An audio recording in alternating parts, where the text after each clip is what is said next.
এ ভোলা, এ ভোলা, জি ভাই, এ কি করছিস গাছে? এই গাছে দুটো পাখির বাচ্চা আছে। কি পাখির বাচ্চা? কি পাখি? তো শালিক পাখির বাচ্চা। শালিক পাখির বাচ্চা? হুম। তা কি বাচ্চা নিতে হবে? হ্যাঁ, আমি নিয়ে যাবো বাড়ি পোষবো তাই। তা বাড়ি পুষ্পায় শালিক পাখি? হ্যাঁ। হ্যাঁ, নামো নামো নামো নামো নামো নামো। ভাই পাইডি লাভি, হ্যাঁ, পাইডি লাভি ভাই। পাখির বাচ্চা পাঠতে হবে না, তুমি নামো আগে।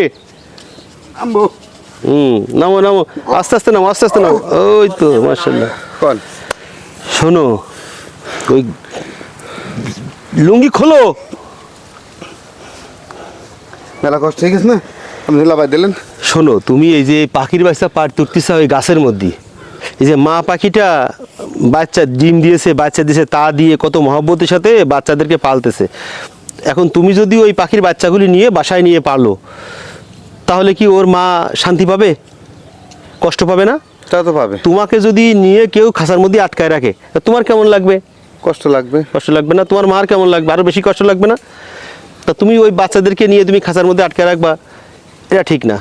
ওই বাচ্চারা ওখানে প্রাকৃতিকভাবে ওরা অনেক কীটপতঙ্গ খায়, আমাদের সমাজের ভারসাম্য রক্ষা করে। অতএব এই বাচ্চাদেরকে, পাখিদেরকে এটা খাঁচায় বন্দি করে পোষার জিনিস না, এটা ছেড়ে ছাড়া থাকবে। ওই যে গ্রামে মেলা লোকে পোষে তো। পশুক যে যা পোষে পুষুক, তুমি তো পুষবা না, কারণ তুমি তো ভোলা, বুঝো না? তোমার মতো ভোলা এই গ্রামে কয়জন আছে? তুমি ভালো ছেলে, চলো চলো আচ্ছা, চলো। ঠিক আছে। আর পাখি পুষবা না? হ্যাঁ, না না, ঠিক আছে ঠিক আছে।